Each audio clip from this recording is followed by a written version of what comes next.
to an awkward hug before heading to the wheelwright shop after breakfast. Around us, the clamor of conversation rose and fell. A train whistled in the distance. "You promise you'll write. Mutter and Vater will worry if they don't hear from you each week." He wagged his finger back and forth beneath my nose. "It's not Mutter and Vater who will worry. They have peace because they trust God. But you, dear Ilsa, are not so quick to find that peace." "9. Probably because I prayed you would be spared from the draft, yet you received your notice. Then I prayed you would file a request to be released from military duty because of your religious beliefs. But you didn't. Instead, you only checked the box saying you are a conscientious objector. So then I prayed you would fail the physical exam, but you passed with flying colors.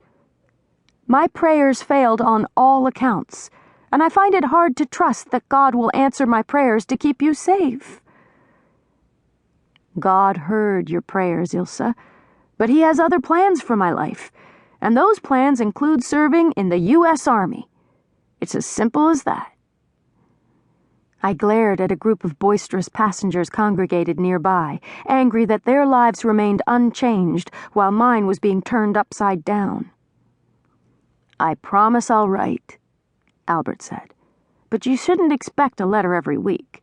I don't know what my duties will be, and I don't want you to be disappointed." He grinned. "Maybe you could bake me some cookies and send them."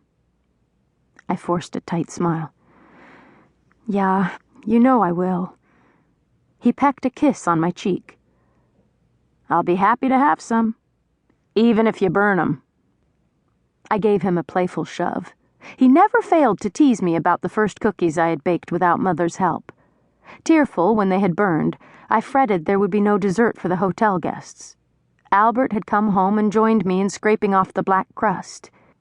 He'd declared them perfect, though I don't think the guests had agreed.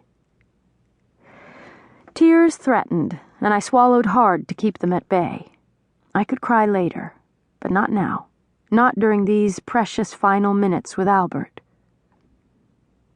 With only an 18-month difference in our ages, we'd been close all of our lives, unlike many of our friends who didn't get along with their siblings. Perhaps that was why I'd taken it so personally when he refused to take my advice to remain at home. Then again, maybe it was because I feared his decision would influence Garen and change my life even more. And it had. Not only had Albert's decision wreaked havoc in my relationship with him, it had also caused problems between me and the man I was pledged to marry. Unless the elders tell us the government wants us to use even less flour and sugar than we already do, I will do my best to send you something good to eat at least once or twice a month. I did my best to keep my tone light. The station doors burst open, and a group of travelers flooded inside. Teeth chattering, they hurried to cluster around the stove. A cold gust of wind swept across the wooden floor, and I drew my wool cloak close. It was early for snow and ice, but not so unusual that we hadn't faced the same circumstances in the past. If we were fortunate, this cold weather would pass, and warmer fall weather would return for a few more weeks.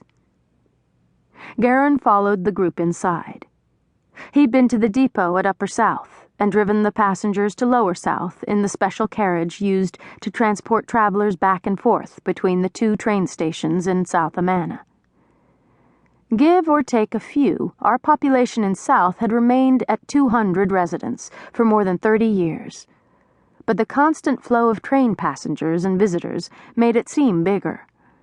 And though we were smaller than Main Amana, with its more than 500 residents, we were the only village with 2 train stations. A point of pride, though pride wasn't considered a good trait among our people. Nowadays, we didn't worry so much about boasting, for the elders didn't enforce the less significant rules with the same strictness that had prevailed in the early days of the settlement. Garen stomped the light dusting of snow from his boots and yanked the woolen cap from atop his thatch of coffee-brown hair. He grinned at me.